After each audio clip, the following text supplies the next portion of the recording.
ebiroto ebyokukaaba. Oloseko ng'okaaba, olotolaba omuntu akaaba, obanga family nga mulimu kukaaba, olwetugenda kutunulira ekiroto kino ekyokukaaba. Ekiroto kino tekiri so common naye ng'era abantu bangi abaloota ekiroto kino. Yes, abandaba nze Brother Steven tuli balokole nga kwino channel mbaziramu ebiroto n'okubanga tuyiga ku topics endala eziri meja ng'abaana ba Katonda.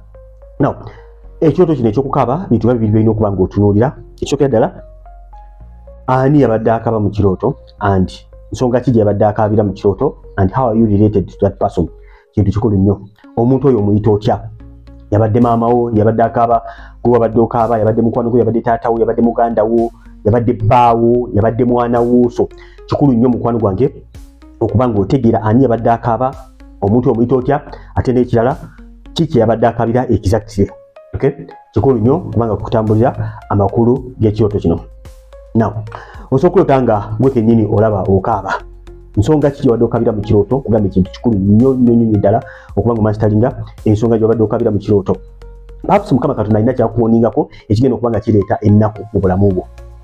Kyolina okuba ng'otegeera ku kirooto kino eky'okukaaba nti okukaaba kuyinza okubeera okukaaba okulungi, tears of joy, oluusi kusobola okukaaba okuba nga kwa nnaku, okukaaba kw'okaabye essolo ng'ennaku egenda kuba ng'ejja mu bulamu bwo, oluusi nga mukwano wange olabira ddala nga mu butuufu oli mu nnaku etagambika. Mukama waffe omulungi yebaze nnyo. Bw'oba nga badde okaaba bya ssanyu, manya nti mukwano gwange amawulire amalungi bagenda bagajja mu bulamu bwo. Oluusi obadde olina by'okolako n'olota mukwano gwa biyiseemu n'okaaba, manya nti mukwano gwange Mukama baba akulaga nti nno amawulire amalungi gagenda kuba nga gajja eri obulamu bwo. Our Master Yesu Kristo, Mukama waffe kabaka w'amawulire amalungi, yaleeta amawulire amalungi mu nnaku, yasangula amaziga. Bayibuli egera mu kitabo kya Zabbuli essula 3 onyolo 5 nti amaziga gabeerawo ekiro mu ttumbi naye bukya essanyu ery'olubeerera. Weeping may endure in the night but joy comes in the morning. Mukama waffe omulungi yeebazibwe nti amaziga gabeerawo ekiro mu ttumbi naye bukya essanyu ery'olubeerera lijja. Gwe ayaloota nga akaaba mukwano gwe gw'alina ennaku, Katonda affe akusanyuse mu linnya lya Yesu. Now, bw'obadde ng'oloota nga mukwano gwange ng'okaaba nga mu butuufu olina ennaku teritambula bulungi, manya mukwano gwange Mukama Katonda alaga solo egenda okuba nga ejja eri obulamu bwo. Ekintu kyonna ekiri negative ekisaanye okuba nga kikumalamu maanyi ng'omwana wa Katonda nedda. Olina okuba ng'ogenda mu maaso ga Katonda kubanga solution ever ebeera ne Katonda waffe. Katonda waffe yagaba solution. Katonda waffe yasangula amaziga. Katonda waffe yagenda okuba nga akusanyusa mukwano gwange. Just because Mukama Katonda akulaze embeera embi eyolekedde obulamu bwo tekitegeeza nti mukwano gwange nti ogenda kuba ng'omalibwawo. Yatusuubiza n'atugamba ne bw'oyita mu ki, ne bw'oyita mu migga, ne bw'onaayitawo wonna agenda kubeera wamu naawe, tekigenda kukumalawo, togenda kumalibwawo mukwano gwange kubanga Mukama Katonda ali wamu naawe akaseera konna. So tolina kyakweyalika kyonna. Obadde oloota nga olaba mulinga famire muli wamu, naye ogenda okulaba nga muli mu kukaaba, nga beera kugambye nti mukwano gwange kiba kikulu nnyo okuba ng'otegeera exactly ekyo mbadde mukaabira. Kikulu nnyo okuba ng'otegeera ekintu ekyo kubanga ebiseera ebisinga Mukama Katonda kyaba pointingako. Mwabadde mukabanga waliwo afudde, mulina gwe mukaabira afudde nenga muntu abadde mulamu, nti mukwano gwange nti omuntu oyo yandibanga omwoyo gw'okufa gwagala kubanga gumutwala. Okay? Kyolina okuba ng'okola kubanga mukwano gwange osazaamu omwoyo gw'okufa ng'okube. Ki ekibadde kimukaabya? Yabadde afunye buzibu ki? Kintu kikulu nnyo. Kubanga mubadde muli mu kuziika nga gye muli mu kukaabira, manya nti mukwano gwange mu famire wandibanga waliwo omuntu agenda okuba nga alugenda. So kati gwe nga watchman oba omukyala Mukama Katonda gwataddewo gwe gwalaze lwalina okuba ng'oyimirira mukwano gwange okuba ng'osazaamu okufa okwo. Ensonga omuntu ono gy'akaabira kintu kikulu nnyo. Yabadde akaabira ki? Yabadde aluzinze mulimu. Bw'obanga yabadde aluzinze mulimu, nti mukwano gwange omuntu oyo yandibanga mukwano gwange agenda kuba nga aluzinga omulimu, agenda kuba nga akola losses ez'amaanyi bw'obanga ali mu business. So olina okuba ng'omuteeka amaaso ga Katonda, olina okuba ng'omusabira. Olwayinza okuba nga gwe kennyini mukwano gwange nga gwe waliwo mukwano gwange okaabira ku mulimu gwo, nga waliwo ebyapenyeze ku mulimu gwo nebikukaabya. Awamu okola mu ofiisi n'olota nga waliwo ebintu ebitagenda bulungi, waliwo abakuwayiriza, waliwo abakola kino n'okweta n'okuba ng'okaaba. Mukama Katonda baakulaga ebigenda okuba nga bibeerawo mu maaso awo. Olina okuba nga mukwano gwange oba ng'osaba wenyweze ate owangule. Mukama Katonda asazeemu enkwe z'omulabe zitandiza programming ze okuba nga azikiriza emirimu gyo. Ebiseera gye tulimu bintu bingi ebyapeninga ebigenda maaso, abatatwagala bangi, abatatwagaliza bangi n'abalogo nabo gye bali, ate bangi ate balogo abagenda kubakabona basitaani ne basindika amalogo eri obulamu bwaffe. Naye ffe twebaza Katonda waffe kubanga mu byonna ffe tuli bawanguzi n'okukirawo. Bayibuli egera mu 2:3 teri ddogo eri Isirayiri, gwe Isirayiri w'olunaku olwaleero.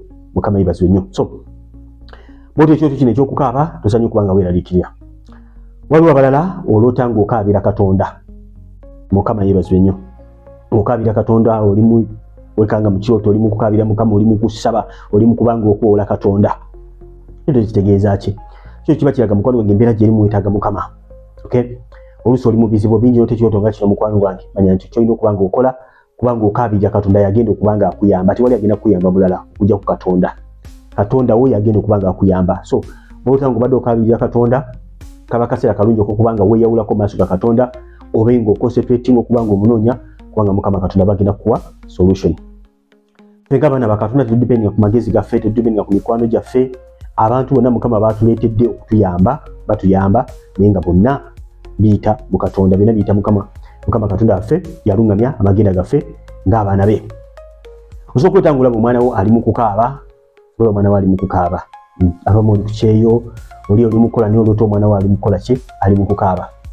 Now, kyandibadde kirungi obe ng'okebera ku mwana wo olabe buzibu ki bw'obanga osobola okwogerako naye n'omubuuzabuuza asobola okuba ng'akubuulyako obuzibu oluusi bw'ayitamu. So bw'obanga tosobodde mukwano gwange muteeke maaso ga Katonda musabire, wandibanga waliwo embeera ebanga eyolekedde omwana wo egenda okuba ng'emuleetera ennaku, egenda okuba ng'emuleetera amaziga. Tewali muzadde yenna akyagala ekyo ku mwana we. So kyolina okuba ng'okola kubanga omwana wo omuteeka maaso ga Katonda. Nga bwe nagambye kikulu nnyo okutegeera ekyoto kino ekyokukaaba kyabadde kyekuusa ku ki? Obanga obadde osobola okutegeera omwana wo kyeyabadde akaabira, ebiseera ebisinga Mukama Katonda ekyo kyaba asongako okubanga mukwano gwange either taking action oba kubanga okisabira. Bw'obanga oli mpya subscribing okonekade selecting all. Bw'onaa kikola ekyo buli bwe nabanga ntaddeyo bintu video ojja kubanga ofuna notification obeeremu ku abo abasooka okufuna ka notification buli bwe mbanga ntaddeyo video. Subscribing okonekade selecting all. Oba olina kyonna kyoloose mukwano gwange kebera ku YouTube teka mu typing kyonna kyoloose nkoze almost ebyo tubena nina bimalayo nga mbikavalinga osobola kubanga otegeera amakulu g'ekyoto kyo. Kakati tuyongereyo osobola otanga olaba mukwano gwo yakaaba, mukwano gwo umanyidde ddala obulungi kyo mukwano gwange nfanfe, oluusi prayer partner wo, oluusi business partner wo, naye nga mukwano gwo ng'olaba ng'akola ki? Ng'akaaba. Nga bwe mbagambye ekikulu nnyo okutegeera exactly ki ekimukaabya obanga osobola okuba ng'okitegeera. Bw'oba totegedde kimukaabya osobola okumukubirako n'omubuuza naloose ng'okaaba buzibu ki? Tusabire ki? Mukama waffe omulungi yeebazibwe nnyo. Asobola okuwulira embeera gy'ayitamu n'obanga mukwano gwange omusabira. Bw'oba tosobodde kumuwuliza like I said osobola okuba ng'oyongera okuba ng'omusabira omuntu kubasooka obikolera nabanga akulaga exactly omuntu obuzibu ki bwakola ki? Bwayitamu. After all Mukama yagenda okumuyamba gwogwo guba bwakola ki? Bwakusaba busabi. Bw'oba otanga olaba maama wo yakaaba ebisinga mukebereko mubuuzeeko ayinza okuba ng'alina waayita ng'ayitaga obuyambi bwe mukwano gwange. Ebintu ebimu byetaaga saala, ebintu ebimu byetaaga action, ebintu ebimu byetaaga byonna. Mukama waffe omulungi yeebazibwe. Bayibuli tugamba okukkiriza okutaliko bikola kuba kuki? Kuba kufu. Obanga omuntu akaaba mukwano gwange osobola omubickinga, osobola omukubira essimu, kyandibadde kirungi mukwano gwange omuntu oyo obe ng'omukeberako olabe exactly buzibu ki bw'ayitamu, olabe n'engeri entuufu y'osobola okuba nga omuyambamu saako n'okuba nga omusabira muyimusa maaso ga Katonda. Naye osobola okulota nga olaba omwami oyo akaaba like I said, kikulu nnyo okuba ng'otegeera exactly ki ekimukaabya. Bw'abanga mukwano gwange ensonga ogitegedde y'oba osabira, bwe guba mulimu y'oba osabira, bwe kiba kikwata ku bazadde be famire ye ky'oba osabira mukwano gwange. Osobola okutangula buli ku buliri bw'okaaba, oli mukyalo oli ku buliri bwo, esinga obuliri bukiikirira ensonga za bufumbo. Mukama yeebazibwe nnyo. Oluusi oli singo naye ng'oli ku buliri okaaba, manya nti mukwano gwange wayinza okuba nga waliwo obusibe mu area eyo. Oluusi oli married naye osanga mukwano gwange okaaba, oli mukyala mufumbo, oli mwami mufumbo naye osanga oli ku buliri bw'okaaba, wandibanga waliwo emyoyo egyolekedde okuba nga gikuba obufumbo bw'omukwano gwange. Oluusi emyoyo gya divorce, emyoyo gikyankalanya amaka. Sitaani taagalya ddala amaka gayimiridde. Sitaani agala bintu bya kukyankalanya, taagala bintu biyimiridde mu musingi waba Katonda. So kikulu nnyo nga bwe mbagambye mu kirooto kino okuba ng'otegeera exactly ki omuntu kyabadde akaabira bw'oba ng'osobodde, ate n'engeri gy'olireetingamu n'omuntu ono. Kikulu nnyo ddala. Nawe osobola okulota nga olaba mulabewo omuntu gw'omanyi nti ono omuntu andoga, ono omuntu tanjagala. Waliwo abantu abaagala okwepositioninga ng'abalabe baffe, naye ffe ng'abaana ba Katonda tetulinako omuntu yenna. Bayibuli kwetugamba kulina kubeerako mulabe waffe, tetulina mulabe waffe n'omu. Bayibuli tulagira kusonyiwa, Bayibuli tugamba mulabe wo bw'alumwa ennyonta munywese, bw'alumwa enjala mukole ki? Muliise. Wadde nga babeera balabe baffe nefe olwokuba eno mu Katonda tuwangula, tewali muntu yenna asobola kutuwangula. That's why ffe tetulina mulabe yenna, kubanga mu Katonda tusonyiwa ate ffe ne tukola ki ne tuwangula. So mulabe nga azze ku bigere ebyo ng'ali mu kwegayirira Mukama Katonda bakulaga ki kigenda okuba nga kiddako maaso awo, nga bw'obala ebibala ng'omwana wa Katonda, nga bw'osonyiwa, nga bw'oyagala omuntu aba agenda kuba nga akomawo gy'oli. Lwaki tulina okwagala abalabe baffe? Olw'ensonga nti Mukama Katonda n'abaana abantu bonna yabafiirira, ne bano abantu bonna abeefuna abalabe baffe, abalogo ne bakabona abasitaani bonna Mukama Katonda abaagala, ayagala beenenye bave mu by'okusiraanya abantu, bave mu by'okuloga abantu n'okuba nga batuusako ebizibu. Mukama ayagala abantu abo beenenye kubanga bonna abaagala, bonna abantu be batondebwa mu kifaananyi kye. Manyi waliwo abantu abasanyukira ebizibu, abakusanyukira mukwano ng'ofunye ebizibu, bayinza okuba nga beefuula abanakuwadde naye nga munda mu bo bajaguza okufa olw'ebizibu byokoze ki byofunye. Abantu abo gye bali bangi. Tomanyi abantu nga omuntu afuna ebizibu basanyuka nga balinga sitaani. Mukama yebazibwe. Sitaani yayagala ebizibu kubanga bituuka mu bantu. So abantu abo tulina okuba nga tubasonyiwa ate era tukole ki tubaagale. Waloota otya ekirooto kino? Waliwo obamu aloota nga oli lubuto. Obedde oli lubuto ate olubuto oli malaalo, oli mu kuziika, oli okaaba. Mukwano gwange miscarriage yandiba gigenda kujja eri olubuto lwo. So tulina okuba nga okola kubanga oluwonga musaayi gwa Yesu. Sazemu nkoze muri stand zone za programming eri omwana wo. Okay, olangirira ebirungi eri obulamu bwo. Bino byemu ku birooto abantu bampeereza ebikwatagana ku kukaaba. Waliwo yaloota nga omwana we agudde mu mugga mu mazzi ng'ali mu kukaaba tamulaba. Mukwano gwange omwana aba agenda kuba nga ayolekera ebizibu ebingi. Olina okuba nga mukwano gwange omwana wo mukola ki omusabira. Osazeemu enkozi omulabe stand zone za programming eri omwana wo ate omulangireko obulungi bwa Katonda. Now ewali omwana osobola okujja omwana otekawo omuntu omulala nagwo oboolose ng'agudde mu mazzi buli awo oli mu kukaaba.